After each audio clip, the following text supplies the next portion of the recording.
My name is John Veach from Open Future Health.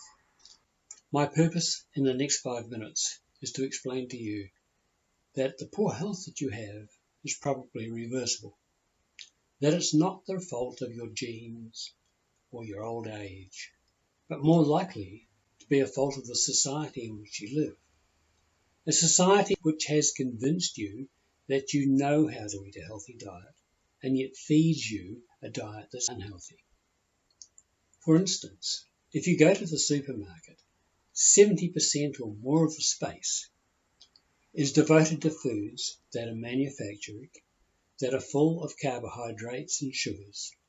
There's something in the way we watch television, in the way we shop, in the way foods are prepared for us, in the way we think about what's healthy.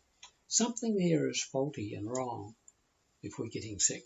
It's interesting to note that the Dunedin study, a study of all the babies born in Dunedin in 1972, measured the biological health of those people at the age of 48.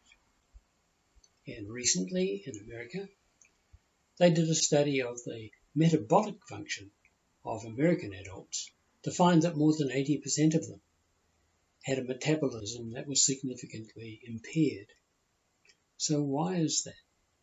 Because we're supposed to have a very tightly regulated system, a system that's held in place by something they call homeostasis. So why does homeostasis break down? It's almost impossible to see the cause and effect here because of the way we've been educated and perhaps because of the propaganda in our community.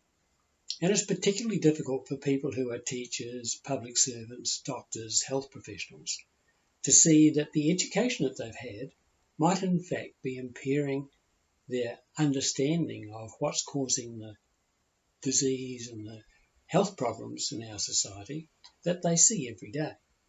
You learn something from a textbook or from a professional or someone who has authority, and you believe what that person says. And your only experience of that is what you see in the community and in your own life.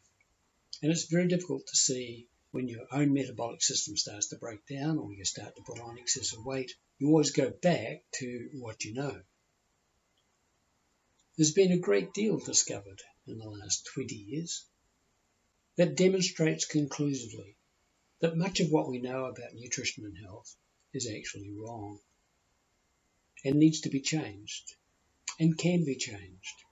But it might take 20 or 30 years for that knowledge to be spread widely through the community.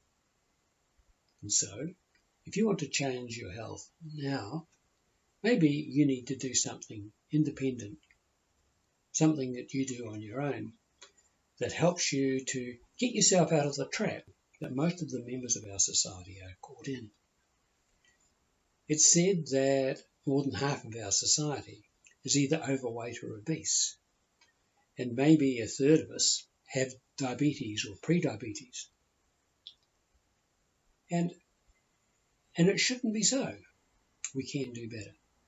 To do that, you need a new tool or a new idea or perhaps some help from someone else. For instance, a new tool might be something like a continuous glucose monitor, so you can really understand what's driving your obesity or your diabetes. Or perhaps a new idea, like the idea that by diet alone you can control and reverse your type 2 diabetes.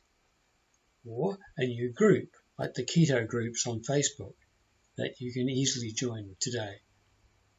Or perhaps you just need a new source of information, like many of the podcasts that are available nowadays. Or if you go to YouTube, you can find there many very valuable health lectures given by experts in their field. It's not difficult in today's information climate to be able to get significant help from online sources, from podcasts and from videos and from blogs that can significantly improve your knowledge of the health environment in which you live.